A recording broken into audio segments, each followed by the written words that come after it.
Once upon a time in a quaint village, nestled at the edge of a mystical forest, there lived a cheerful young girl known as Little Red Riding Hood. She was called this because she always wore a beautiful red cape that her grandmother had lovingly sewn for her.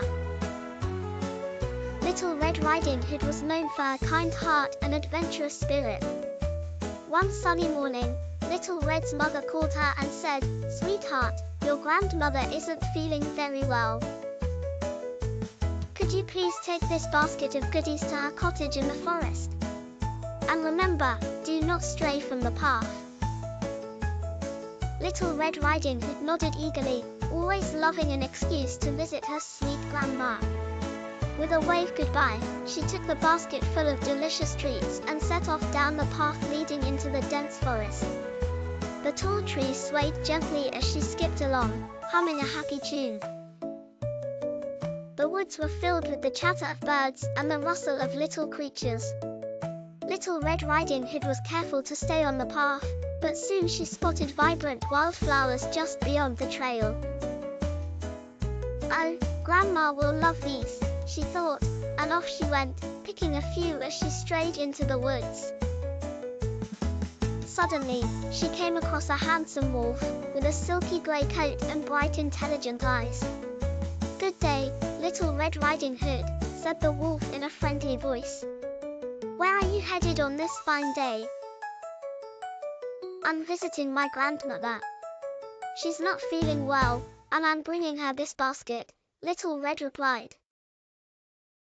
The wolf seemed harmless and even charming, but deep in his eyes was a twinkle of mischief. "I know a path that gets you to your grandma's much faster. Would you like me to show you?" he asked slyly. Still naive but polite, Little Red thought for a moment and said, "Thank you, but I must stay on this one."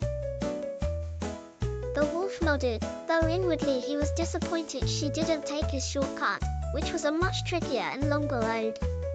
As Little Red continued, the wolf dashed off ahead and reached Grandma's cottage first.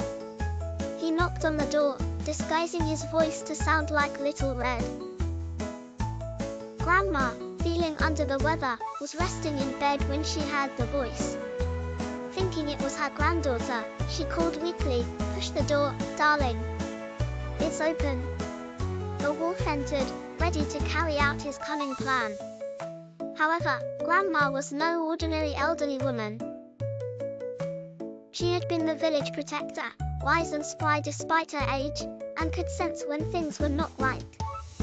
With a clever glint in her eye, she exclaimed, "Oh, dear wolf. Thank you for visiting. I've just finished making some delicious carrot stew. Would you like some?" The wolf, planning something entirely different, was taken aback. He didn't expect such a warm welcome. Sure, I've never been offered a stew before," he stammered. As they sat to eat the stew, a delightful aroma filled the cottage. Grandma chatted cheerfully, keeping a sharp eye on the wolf. Meanwhile, Little Red Riding Hood arrived, surprised to find the wolf and her grandmother sharing a meal. "What's going on here?" she asked, eyes wide with curiosity. Grandma smiled. "This lovely wolf was just about to help us finish this stew. Would you care to join us, dear?" Little Red giggled at the odd sight, and they all enjoyed the meal together.